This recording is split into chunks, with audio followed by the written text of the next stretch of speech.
오늘 함께 나눌 말씀은 끝까지 견디면 기회는 반드시 온다라는 거예요. 외쳐볼까요? 끝까지 견디면 기회는 반드시 온다.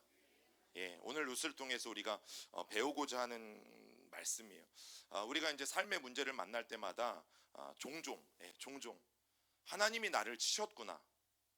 하나님이 드디어 나를 참다 못해 하나님이 나를 벌하셨구나, 그래서 하나님이 나를 치셨구나라고 느낄 때가 여러분 사람들이 종종 있어요. 그 이유가 뭐냐면 여러분 성경 전체에는 몇 가지 주제가 흐르는데 그 중에 하나가 이제 권선징악의 주제가 흐르죠. 그리고 또 하나의 주제가 뭐냐면 인과응보의 주제예요. 성경은 분명히 심은 대로 거둔다라고 말하잖아요. 우리가 무엇을 심든지 심는 대로 거두는 것이 성경의 법칙이 맞습니다. 그리고 우리가 하나님의 말씀에 온전히 순종하면 축복이고, 하나님의 말씀을 온전히 따르지 않으면 여러분 저주라는 이 권선징악의 사상도 동일하게 성경 안에는 흐르게 되어져 있어요. 자, 그런데 간혹 가다 보면 예외라는 게 있어요. 예외. 그래서 오늘 이 룻기 본문이 어쩌면 저는 그 예외에 해당된다라고 생각을 합니다. 그래서 오늘 함께 살펴볼 여인은 이 룻기에 나오는 나오미라는 여인이에요. 여러분, 나오미라는 여인의 이 삶을 통해서 과연 고난이 어떤 것인지, 그리고 하나님이 이 나오미의 고난을 어떻게 풀어가셨는지를 우리가 함께 오늘 저녁에 묵상해 보려고 합니다. 여러분, 베들레헴이라는 곳에 기근이 들었어요. 그런데 이 베들레헴이라는 곳은 별명이 있었잖아요. 이 베들레헴의 지명의 이름의 뜻이 뭡니까? 예, 빵의 집이죠. 빵집이에요. 그만큼 이 베들레헴이라는 곳은 다른 곡물보다는 밀이라는 곡식이 굉장히 풍성하게 자라는 그런 동네였다라는 거죠. 그런데 이곳에 흉년이 들었다라는 건 뭐예요? 비가 오지 않았다라는 거예요. 비가 오지 않으면 흉년이 오고, 또 결국에는 밀을 수확하지 못하니까 이 빵의 집이라는 별명을 가지고 있었던 곳이 빵을 더 이상 만들 수 없게 되어지는 그런 안타까운 상황이 여러분 벌어지게 된 거죠. 그래서 그렇게 수많은 이 빵집들이 다 문을 닫았어요. 그래서 나오미의 가족은 빵을 얻기 위해서 선택한 게 뭡니까? 우리가 20일 전에 배웠어요. 이 베들레헴이라는 곳에 딱 서서 보면 저 앞에 모압 산지가 보여요, 안 보여요? 보이죠. 베들레헴은 800m나 되는 높은 곳에 위치한 도시예요. 그래서 이 베들레헴에서 저 멀리 사해 건너 모압 평지가 보여요. 왜냐하면 직선 거리로 하면 32km밖에 되어지지 않는 거리이기 때문에 맑은 날에는 너무너무 잘 보여요. 그래서 온 가족이 짐을 싸서 그곳으로 이사를 가게 되어진 거죠. 여러분, 나오미가 고향을 떠나서 모압 땅으로 가서 살았던 이 기간이 얼마가 되냐면 10년입니다. 10년 만에 다시 모압 땅에서 돌아오는 장면을 이제 오늘 성경은 그리고 있는데, 저 짤막한 1절부터 14절의 이 절수 속에서 사건 사고가 굉장히 많이 일어나죠. 어떤 사건 사고가 굉장히 커요? 예, 그 집안에 있는 남자들 3명이 다 죽는 안타까운 일들이 일어나요. 여러분, 2절부터 3절에 보면 먼저 남편인 엘리멜렉이 죽어요. 그러나 그녀에게는 아직 희망이 있었어요. 나오미에게는. 그 희망은 누구예요? 2 아들이었어요. 그런데 문제가 무엇인가? 2 아들이 모압 여인과 결혼을 했는데, 결혼하고 나서 큰 아들이 먼저 죽고 또 작은 아들마저 죽는 사태가 벌어지죠. 여러분, 모든 희망이 나오미의 집안에 사라지고 있는 그런 장면이에요. 이제 나오미는 더 이상 기댈 데가 없어. 왜냐하면 여성 혼자 세상을 살아간다는 것은 여러분 성경 시대에서는 온갖 수모를 당할 수밖에 없고, 또 생활고를 겪을 수밖에 없고, 안전을 보장받지 못한다라는 의미와 같아요. 우리 집에 남자가 없다라는 뜻은 바로 그런 뜻이에요. 자, 그렇기 때문에 이제 나오미는 아무것도 남지 않게 되었어요. 그리고 심지어 지금 어디에 있는 거예요? 모압 땅에 있는 거예요. 아무것도 없어. 나를 보호해줄 남자들도 없어. 그리고 나는 지금 객지에 나와 있는 나오미의 신세. 여러분, 나오미의 인생은 지금 벼랑 끝에 서 있는 그런 인생과 같다라는 것을 알게 되어지죠. 여러분, 정말 아이러니해요. 왜냐하면 흉년을 피해서 모압으로 피신을 간 거잖아요. 그런데 더 큰 어려움을 만나요. 어려움을 피해서 내가 좀 괜찮다 싶은 곳으로 갔는데 더 큰 어려움을 만나요. 남편과 2 아들을 잃고 과부가 된 이 나오미가 날이면 날마다 뭘 하겠어요? 해지는 그 해질녘에 언덕 위에 올라가서 그 고향 땅을 바라보며 우는 일밖에 이 여인이 할 수 있는 게 없는 거죠. 그런데 마음으로만 운 게 아니에요. 실제 베들레헴에서 모압 땅이 보인다면, 여러분, 모압에서 베들레헴은 보여요, 안 보여요? 보이죠. 보입니다. 그런데 갈 수 없는 거예요. 왜요? 자기는 지금 실패했잖아요. 모든 고향 사람을 등지고, 여러분 고향을 등졌다라는 것은 아브라함이 이 자신의 고향을 떠날 때와 똑같아요. 모든 친척들이 그 베들레헴에 살고 있어요. 모든 자신의 형제 자매들이 베들레헴에 살고 있어요. 여러분 그 땅을 호기롭게 떠났어요. 아무도 떠나지 않았는데 나오미의 가족만을 떠났어요. 그러면 만약 여러분들이 나오미라면 다시 고향으로 돌아갈 용기가 나시겠어요? 만약 내가 모압에 가서 성공했다면, 그죠? 보란 듯이 고향으로 돌아갈 수 있었을 거예요. 그런데 나오미는 그러지 못하고 있다라는 거죠. 자, 그래서 나오미가 자신의 불행에 대해서 성경에 보면 4번씩이나 이렇게 말해요. 룻기 1장 13절에 여호와의 손이 나를 치셨으므로. 두 번째 읽어볼까요? 여호와께서 나를 징벌하셨고. 세 번째, 전능자가 나를 심히 괴롭게 하셨음이니라. 네 번째, 전능자가 나를 괴롭게 하셨거늘. 와, 여러분 이 짧은 성경 구절 속에서 나오미가 계속 반복하는 게 뭐예요? 하나님이 나를 치셨다, 하나님이 나를 벌하셨다, 하나님이 나를 심히 괴롭게 하셨다. 여러분 4번씩이나 나오미는 하나님이 자기를 치셨다라고 말하고 있어요. 그런데 나오미라는 이름의 뜻이 뭔지 아세요? 나의 기쁨, 나의 귀염둥이라는 뜻이에요. 그래서 그런 자신을 사람들이 나오미야 나오미야 부를 때 나오미가 화를 냈잖아요. 뭐라고 화를 냈어요? 나를 더 이상 나오미라고 부르지 말라고. 아니 나오미를 나오미라고 부르지, 그지? 오긴이를 오긴이라고 부르지 왜 오긴이라고 못 부르게 하는 거예요? 그런데 이름의 뜻이 저거라니까요. 나는 나의 기쁨, 나의 귀염둥이. 여러분 더 이상 나오미는 기쁘지 않았던 거죠. 왜냐? 하나님이 자기를 치셨다고 생각했기 때문에. 여러분 그러면 오늘 우리가 이 저녁에 생각해 볼 게 그거예요. 정말 하나님이 나오미를 치신 걸까? 동의하시는 분은 마음으로 손드세요. 마음으로. 이게 나일 수도 있으니까. 정말 하나님은 그런 나오미를 치신 걸까? 여러분 고난에는 여러 종류가 있다라고 말씀을 드렸어요. 한 번 더 정리해 드리면 첫 번째, 우리가 하나님의 뜻대로 받는 고난이 있죠. 자, 읽어볼까요? 시작. 그러므로 하나님의 뜻대로 고난을 받는 자들은 또한 선을 행하는 가운데에 그 영혼을 미쁘신 창조주께 의탁할지어다. 이것은 우리의 어떤 죄나 징벌과는 상관이 없어요. 여러분 그래서 꼭 기억하셔야 돼요. 하나님이 뜻대로 우리에게 주시는 고난이 있어요. 자, 두 번째 고난은 연단하기 위해서 주시는 고난도 있어요. 말씀 읽어봅니다. 사랑하는 자들아, 너희를 연단하려고 오는 불시험을 이상한 일 당하는 것 같이 이상히 여기지 말고. 반드시 이 연단이 있어야지만 우리는 정금과 같이 하나님 앞에 나오는 그 놀라운 일이 일어나는 거죠. 자, 세 번째는 죄 때문에 받는 징벌이 분명히 있어요. 말씀 읽어봅니다. 너희 중에 누구든지 살인이나 도둑질이나 악행이나 남의 일을 간섭하는 자로 고난을 받지 말려니와. 내가 살인하고 도둑질하고 악행을 저질러서 그것 때문에 하나님이 나를 벌하실 때가 있어요. 자, 네 번째는 비슷한데 징계 차원의 고난이 또 있어요. 읽어봅니다. 주께서 그 사랑하시는 자를 징계하시고 그가 받아들이시는 아들마다 채찍질하심이라 하였으니. 그리고 다섯 번째는 뭘까요? 욥처럼 그 사람의 믿음을 시험해 보려고 하나님이 주시는 고난도 있어요. 시작. 여호와께서 사탄에게 이르시되 내가 그의 소유물을 다 내 손에 맡기노라. 다만 그의 몸에는 내 손을 대지 말지니라.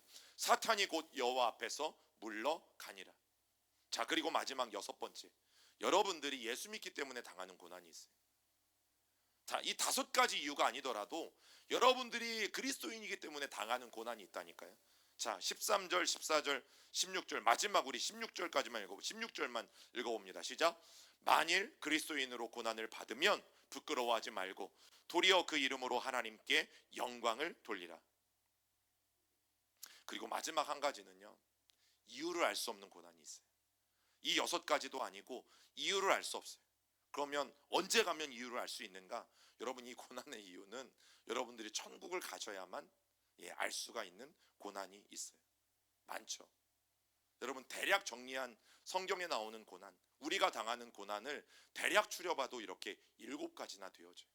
그러면 제가 늘 강조하는 게 뭐예요? 상대방의 어려움들을 바라볼 때에 여러분 1번부터 7번 중에 왜 상대방이 어려움을 당하는지 내가 그걸 어떻게 알아요?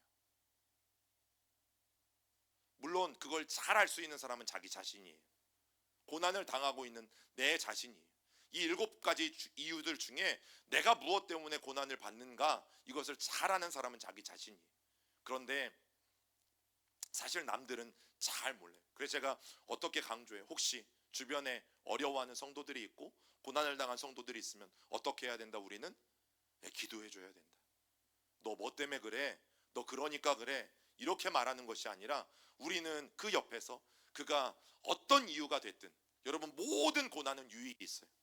모든 고난을 잘 통과하고 나면 그 사람은 반드시 단단해지든지, 아니면 하나님의 사람으로 바꾸어져 있든지, 아니면 하나님이 부어주시는 훈련된 성품을 갖게 되어지든지 그 사람에게 유익이 있어요. 그래서 그 고난을 잘 통과할 수 있도록 우리는 옆에서 열심히 기도해 줘야 될 책임이 우리 그리스도인들에게 있어요.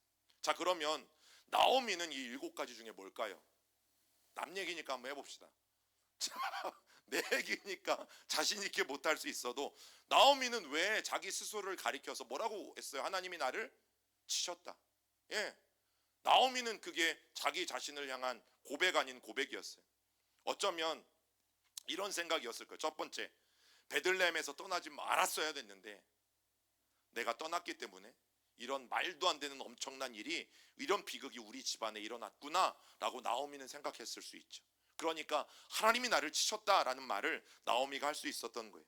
자, 여러분 성경에는요, 이 엘리멜렉의 가족이 기도응답을 받고 모압으로 간 건지 아니면 자기 마음대로 그냥 간 건지, 여러분 성경에는 말하고 있지 않아요. 예, 성경에는 이걸 말하고 있지 않아요. 자, 그런데 베들레헴을 떠난 것이 그렇게 큰 잘못이었을까? 우리가 돌아볼 필요가 있는 거죠. 왜냐하면 부자 되겠다고 떠난 게 아니에요. 베들레헴에 흉년이 들어서 굶어 죽게 되어 있으니까 너무나 자연스럽게 풍족한 모압 땅을 바라본 거예요. 살기 위해서 떠난 거예요. 더군다나 그거 조금 잘못했다고, 그거 조금 잘못했다고 생각해 보세요. 하나님이 남편도 죽여요. 큰아들도 죽여요. 둘째 아들도 죽여요. 이 온 집안에 있는 아들 3명이 다 죽어요. 여러분, 우리 하나님이 이런 잔인한 하나님이세요? 우리는 금요일마다 이미 배우고 있어요. 우리 하나님은 어떤 아버지시다? 좋으신 아버지시다. 우리가 하나님 앞에 기도할 것 필요를 미리 아시고, 우리가 기도하기도 전에 하나님은 어떻게 하시는 분이시다? 준비해 주시는 좋으신 아버지시다. 좋은 것을 구해도 좋은 것을 주시고, 돌을 달라고 해도 떡을 주시고, 구하지 못해도 떡을 주시는 우리 하나님은 좋으신 아버지시다. 여러분, 그렇다면 왜 나오미는 안 치신 거예요? 여러분, 잘못을 저질렀으면 남자들만 저지른 건 아니에요. 남자들이 뭐가 그렇게 잘못했어요? 여자들 얘기해봐요. 예? 이 세 남자가 뭐가 그렇게 잘못했어요? 근데 왜 나오미는 살고 세 남자만 죽냐고요? 그럼 왜 하나님이 데려가실 거면 다 데려가시지, 나오미만 쏙 빼놓고, 나오미가 얼마나 힘들지 하나님 아시는데, 여자 혼자 살아남는 게 얼마나 힘들지 하나님이 더 잘 아시는데 왜 나오미는 쏙 빼놓고 남자들만 하나님이 데려가셨냐고요. 여러분, 창세기의 예를 들어보면 아브라함이 하나님의 약속의 말씀을 듣고 갈대아 우르를 떠나서 하란을 거쳐서 가나안 땅에 들어갔어요. 그런데 가나안 땅에 갔더니 뭐가 기다리고 있었어요? 축복이 아니라 기근. 그 가나안 땅에 똑같이 기근이 들었어요. 아브라함이 어떻게 했습니까? 애굽으로 갔죠. 음식 구하려고. 거기에 갔다가 자기 아내를 누이라고 바로에게 팔아먹죠. 그러나 하나님이 막으시고 하나님이 도우셔서 수많은 재산을 얻게 하셔서 다시 가나안 땅에 돌아오게 하시죠. 왜 하나님이 아브라함은 안 치셨어요? 하나님이 왜 아브라함은 안 치셨냐고요. 자, 또 창세기 야곱 때도 기근이 들었잖아요. 그런데 하나님이 요셉이라는 아들을 팔려가게 하셨지만 미리 애굽 땅에 보내셨어요. 자, 그리고 양식을 구해오라며 야곱도 자기의 아들들을 애굽 땅으로 보내지 않았습니까? 자, 여러분이라면 어떡할 거예요? 지금 음식을 구하지 않으면, 움직이지 않으면 쫄쫄 굶어 죽을 수밖에 없어요. 그러면 여러분들이 가장이고, 여러분들이 부모이고, 여러분들이 한 집안을 책임지고 있는 나라면, 여러분 지금 저기 건너 동네에 양식이 있다고 하는데 가서 구하러 갈 거예요? 아니면 여기서 그냥 굶어 죽을 거예요? 여러분, 너무나 당연한 행동 아니에요? 물론 여러분, 신앙생활을 하는 우리가 어쩌면 영적인 영적인 가나안 아니면 영적인 베들레헴인 예수님, 또 아니면 교회, 아니면 믿음, 말씀, 여러분 이런 것들을 떠나면 절대 안 되죠. 자, 그러면 누가복음에 나오는 탕자 있잖아요. 이 두 번째 아들인 이 탕자는 결국 아버지의 집을 떠났다가 엄청난 흉년을 만나요. 그러면 우리도 하나님에게 매를 맞고 결국에는 천부여 의지 없어서 하고 손들고 돌아오게 되어져 있긴 해요. 자, 그런데 지금 나오미는요, 베들레헴이라는 장소를 떠난 거지 믿음을 떠나거나 하나님을 떠나진 않았어요.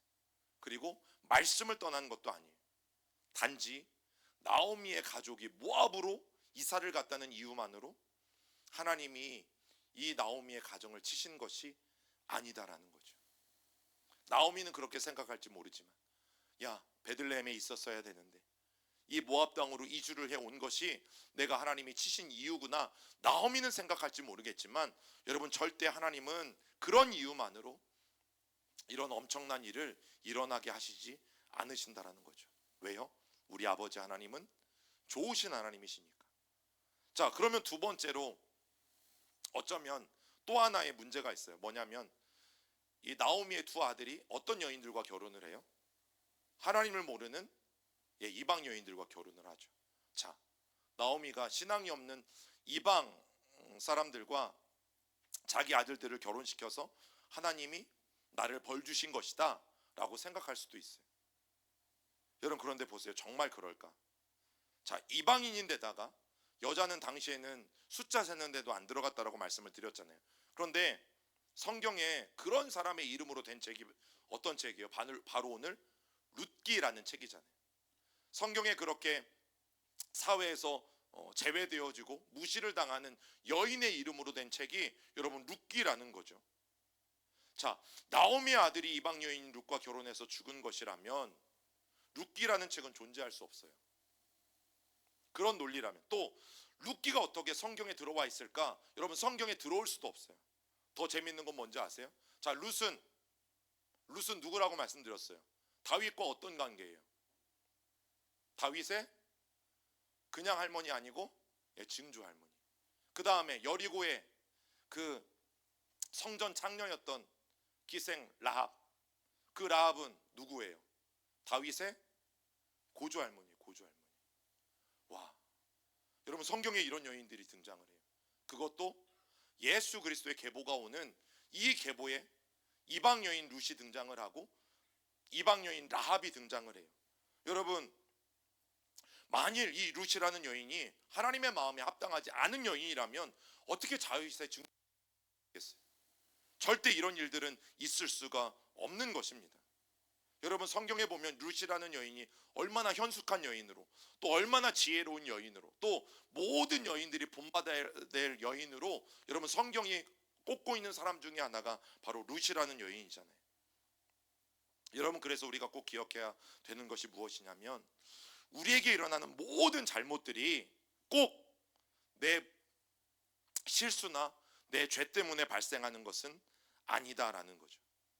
따라서 분명히 성경에는 권선징악의 사상이 존재해요. 그리고 인과응보의 사상도 존재해요. 그런데 이 공식에 꼭 집어넣고 생각해서는 안 된다라는 거예요. 왜냐? 우리도 살다 보면 나오미와 같은 어려운 일을 당할 때가 있기 때문에.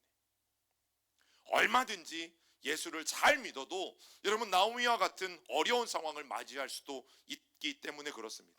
여러분, 그럴 때마다 자꾸 내가 이거 하나님이 치시네, 하나님이 나를 벌하시네, 하나님이 나를 징계하시네 라고 생각해서는 안 된다라는 거죠.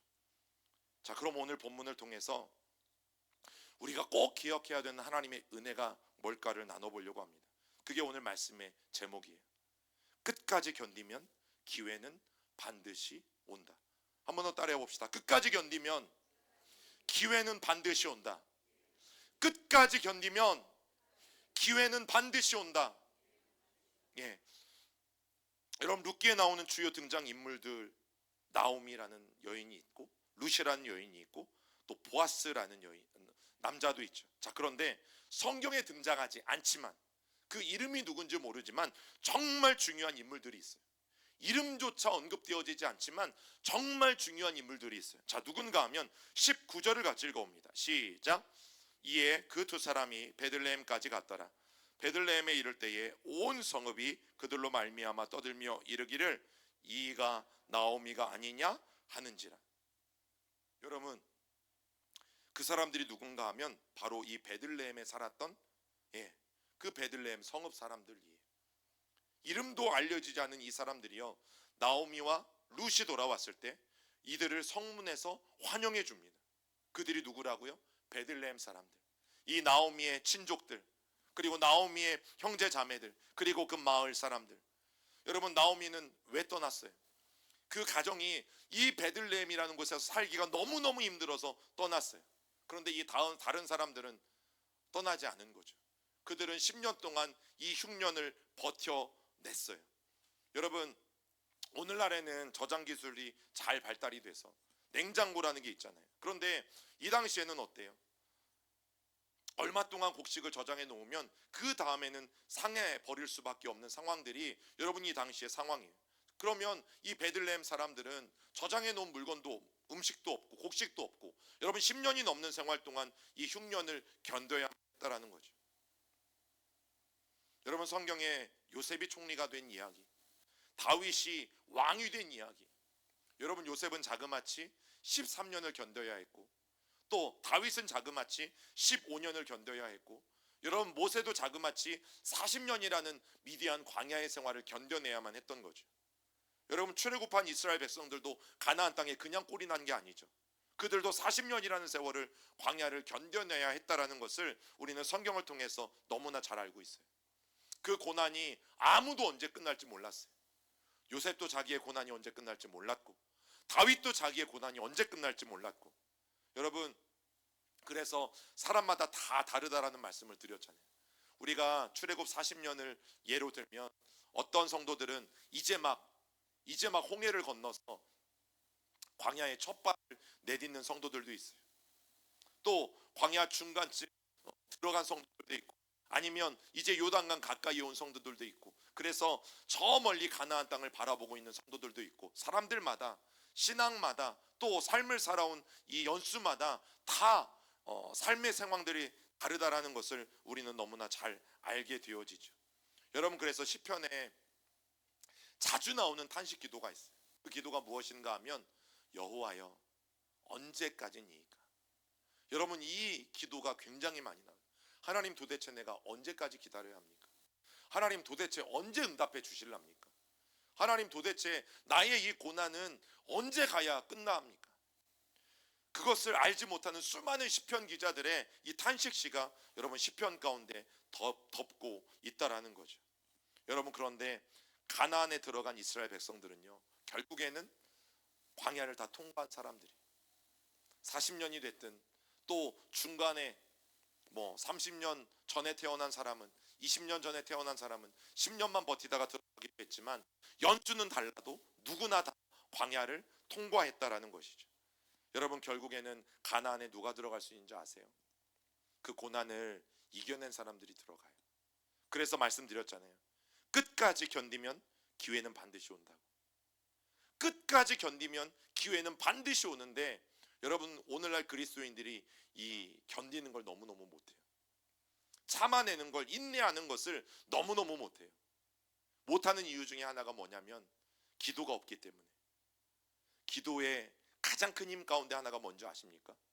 우리로 하여금 기다릴 줄 알게 만들어요. 우리로 하여금 인내할 줄 알게 만들어요. 내가 지금은 보이지 않고, 지금은 불확실하고, 지금은 앞이 꽉 막힌 것 같고 아무것도 열리지 않은 것처럼 이 까마득한 현실 속에서 여러분, 기도하는 사람은 마침내 하나님을 믿기 때문에, 마침내 역사하실 하나님을 믿기 때문에, 마침내 인도해 가실 하나님을 믿기 때문에 여러분, 기도해 가는 가운데 그때를 기다릴 줄 아는 그 힘이 기도하는 사람에게 생겨요. 여러분, 저는 혹 목사님 기도 왜 해야 합니까? 기도해도 해도 응답도 없는데, 언제까지인지도 모르는데 왜 기도해야 합니까? 라고 물어보신다면 저는 꼭 그 말씀을 드리고 싶어요. 그래야지 버틸 수 있습니다.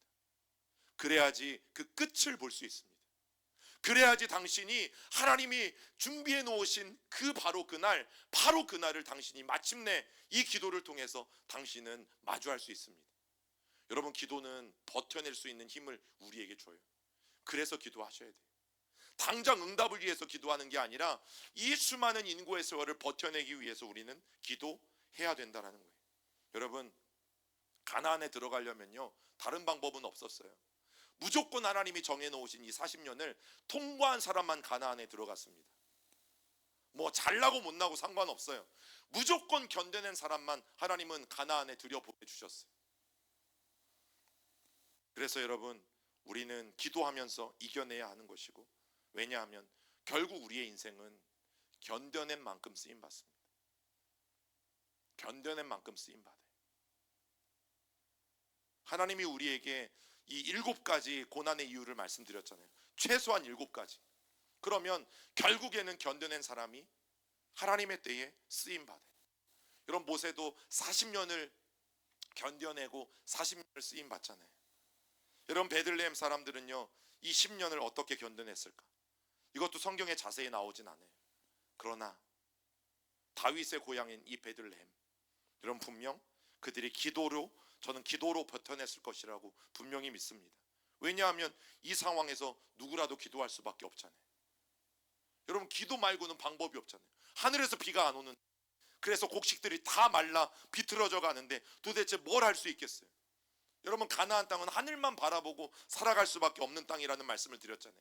이들이 몇 년 기도한 거예요? 그러면 한 달? 1년? 5년? 아니요. 기근이 몇 년이었어요? 10년. 그럼 이들은 10년 동안 기도하면서 버텨낸 거죠. 그런데 10년을 기도해도 하나님이 비를 내려주시지 않았어요. 그러면 이 베들레헴 사람들은 더 기도했죠. 하나님이 비를 허락하실 때까지. 왜 기도했다고요? 다른 방법은 없으니까. 그럼 우리는 왜 기도하지 않을까요?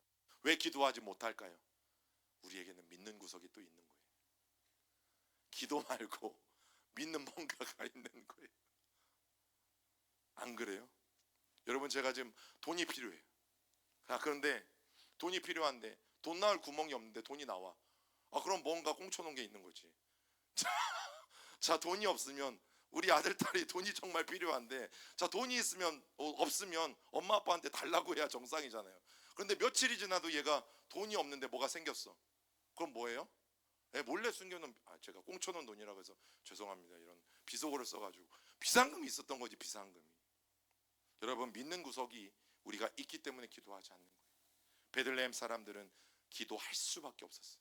왜냐하면 다른 방법은 없었으니까요.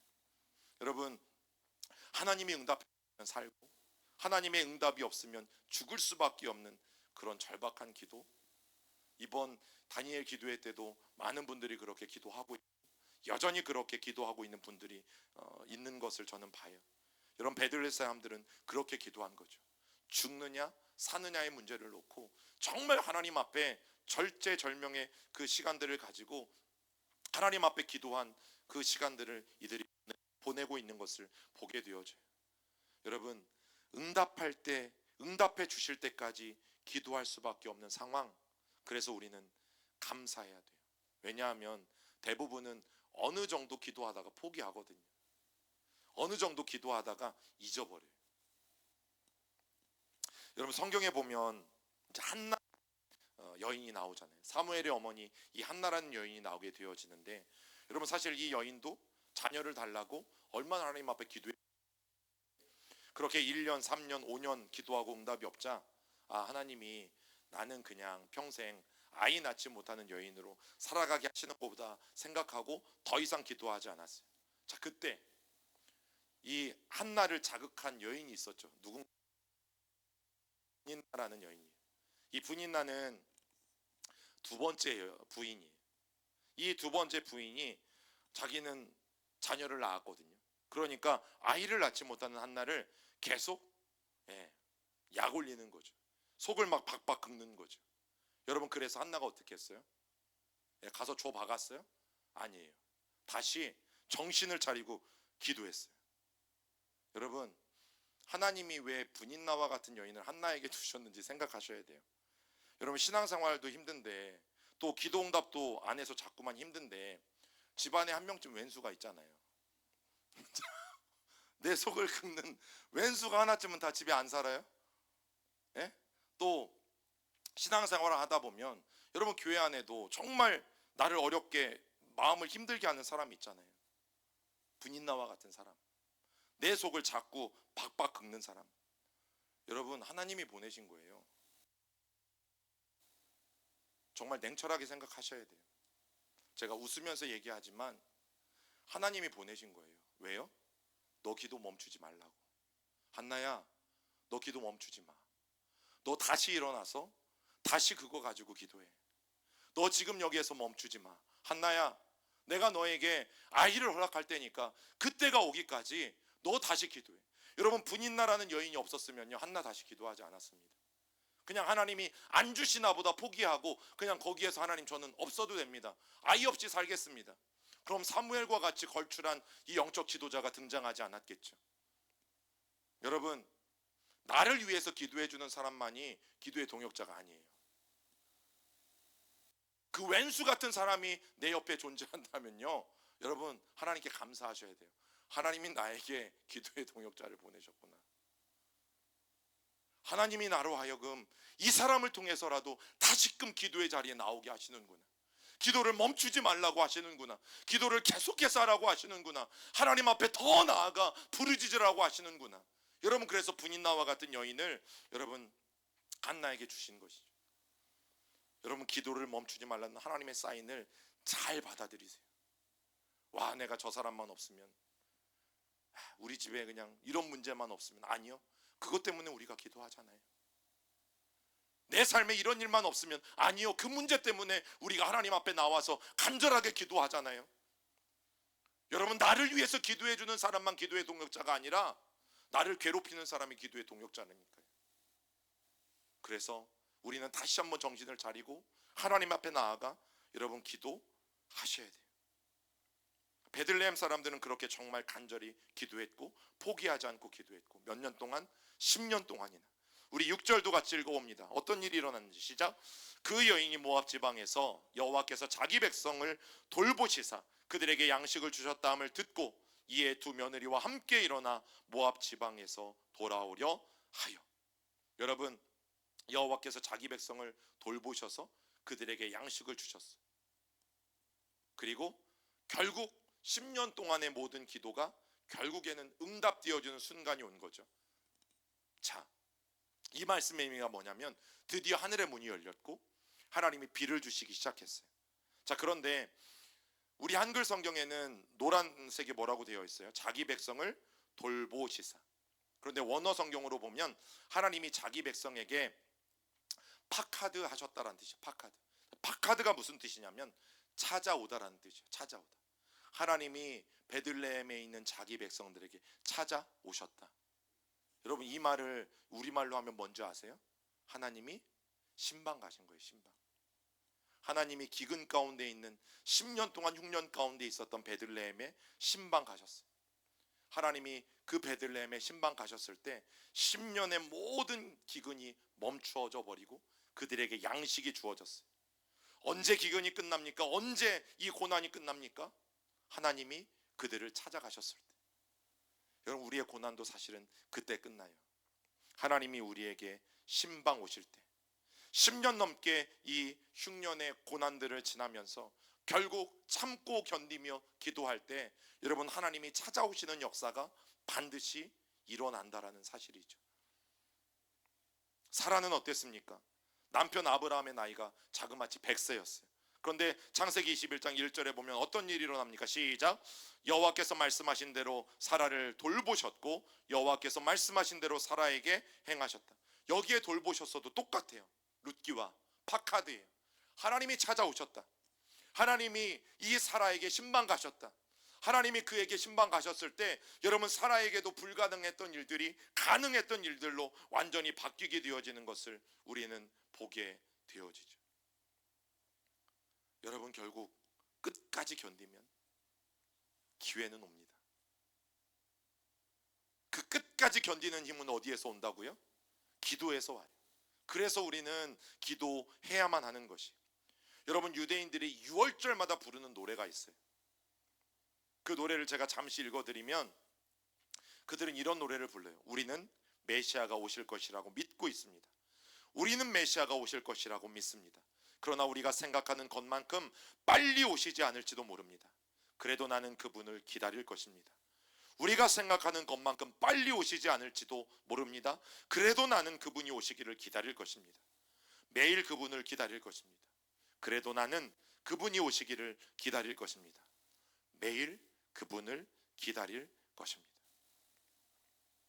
생각보다 길게 걸릴 수 있어요. 생각보다 오랜 시간을 여러분 기다려야 될 수도 있어요.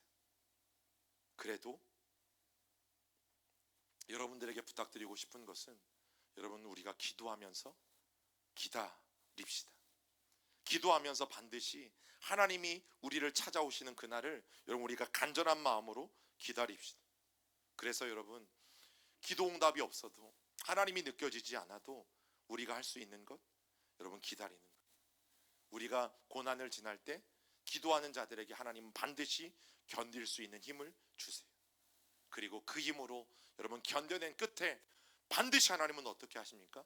우리에게 신방 오실 거예요. 여러분 고난 가운데 있는 우리에게 하나님이 찾아오시고 신방 오셔서 반드시 우리의 그 문제를 똑같이 베들레헴 사람들을 회복하신 것과 똑같이 여러분 하나님은 우리에게 그 놀라운 일들을 행하실 거예요. 막혔던 것들이 반드시 뚫리게 되어질 것이, 불분명하게 보이는 미래가 여러분 환하게 열리는 일이 반드시 일어날 것이. 여러분 한 번 더 따라하고 말씀을 마칩니다. 끝까지 견디면 하나님은 찾아오신다. 네, 우리가 오늘도 그 하나님을 기대하면서 우리 함께 찬양하겠습니다.